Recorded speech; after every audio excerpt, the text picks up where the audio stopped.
Morning, loves. I'm jolly and overlated to work today, and then we're gonna go on an adventure. Actually, we already went on an adventure. I'll show you that footage. Did you just say what footage? Airport footage, bro. I'm not a bro, I'm a Brohina. You know the airport. But we're here way too early. Why is that, Alicia? Because I looked up the wrong airline.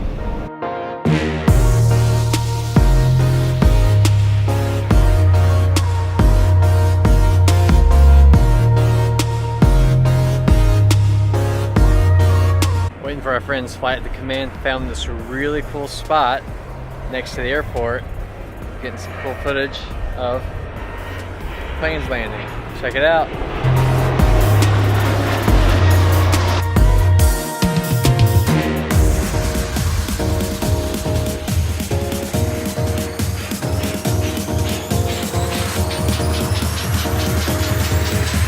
Why do we need a car? In a car because we have one car and I walk to work every day. Except today because I'm bringing her to work. Now, don't get me wrong, walking to work's been amazing. Heavy revies and all that kind of stuff. It's not great when it rains. I'm sure I get heavy revies in the 4Runner.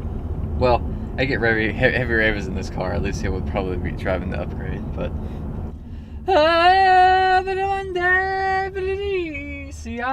Oh! Made it to our destination. Ah.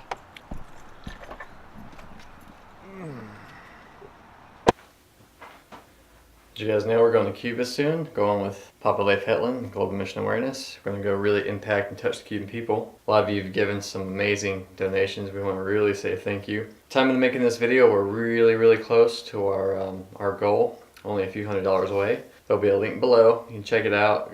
You can, armed with your generosity, we can really impact the nation of Cuba for generations to come.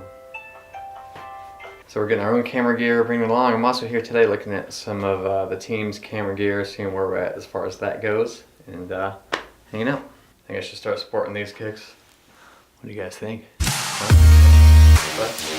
What? Yeah? Like that? Alright, got the gear situation figured out, and kind of what we need to order, and now we're out and about. Found a cool spot to film, but the interstate, it's right there. Makes it kind of noisy, but got some cool stuff I want to talk to you about which reality we're living in. And I think it's twofold. One is the reality of the world that we live in, a worldview. Another is the reality that we live in, and it's how we relate to God. And then from that reality, heaven on earth, it kind of either warps or reforms or recreates or rebirths the reality and the life that we live in here. But more on that in a minute. Key ring matches my shirt.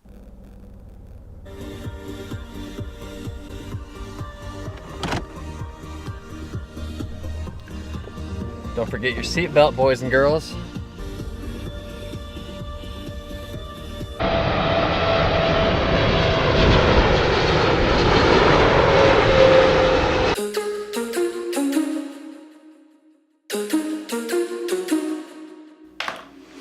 That was out of whack.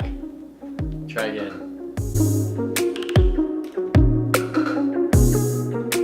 You see the cube behind me? Three-dimensional object. We live in a three-dimensional world. Now, not to get it all astrophysical on you. I'm not an astrophysicist, even if I have gold shades on. But we have height, we have width, and we have depth. Right behind me, you have the cube. And here we are in our little lives, and that's kind of how we perceive our reality. So no matter where we are in the earth, we're experiencing the earth in 3 dimensions. Now, one of the things I talk about in all the Seeing in the Spirit videos is faith sensory perception. And if you can kind of, from this point, see what's out here kind of dotted around, then you're picking up on what's happening beyond 4th dimension, 5th dimension. So if you can say this is the natural realm, and you have sight to see and eyes to see what's happening beyond the natural realm, then you become aware of this heavenly realm and existence that's around you.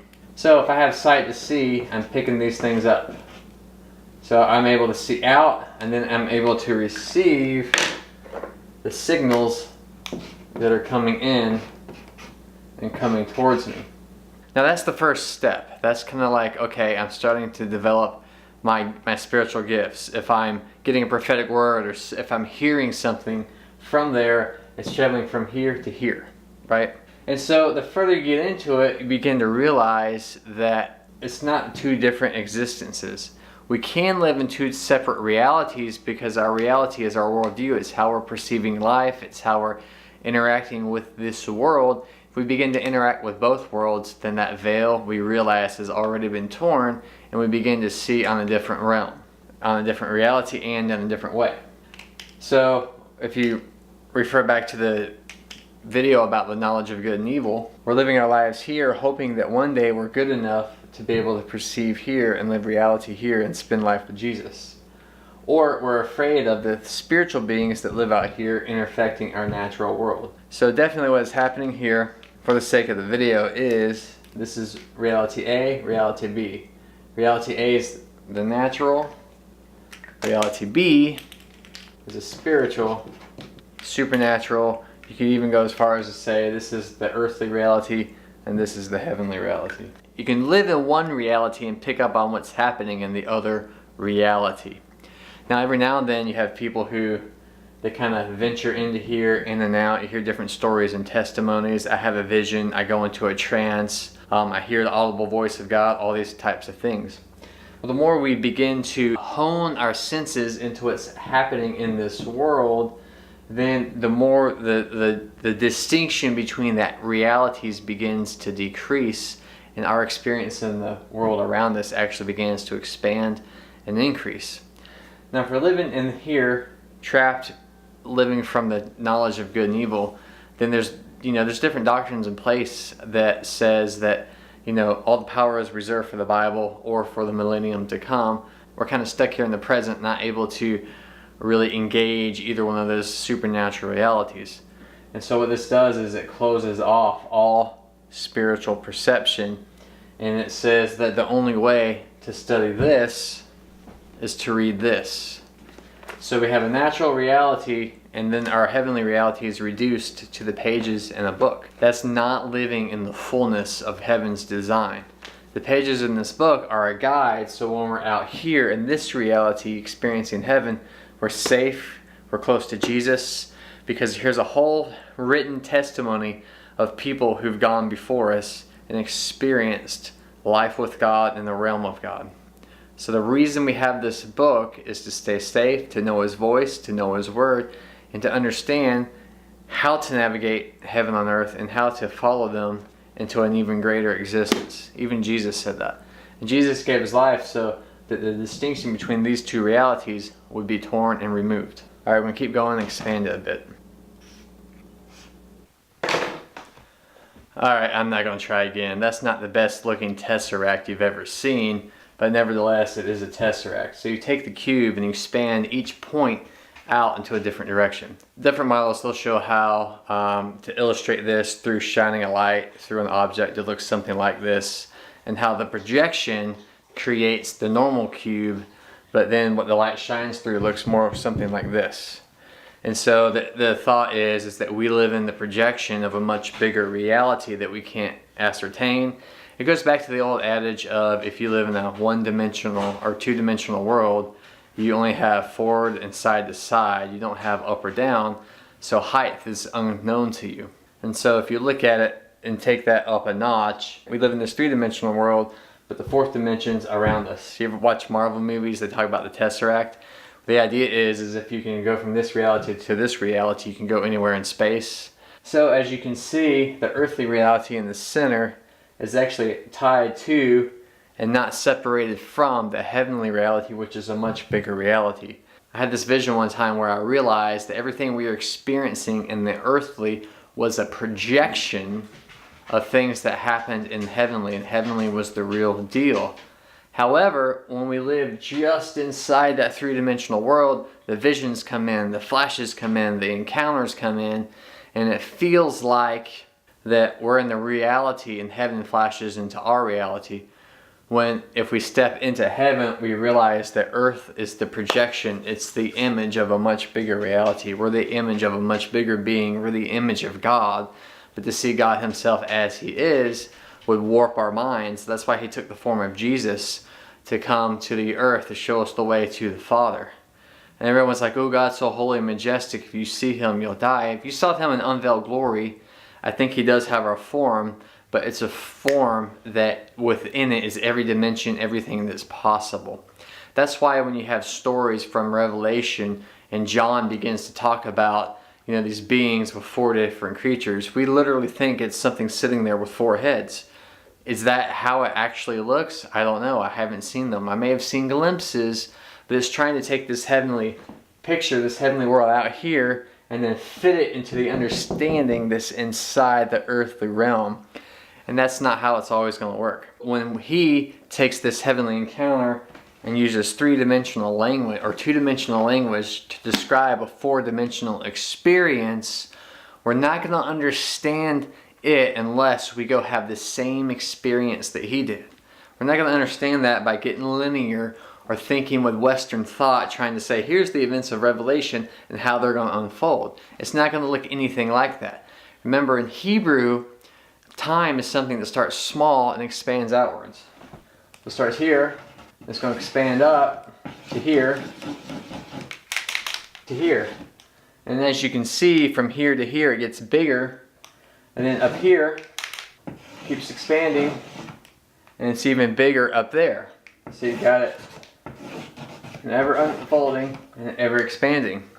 So if something starts out small in seed form, it's starting out small in the earthly.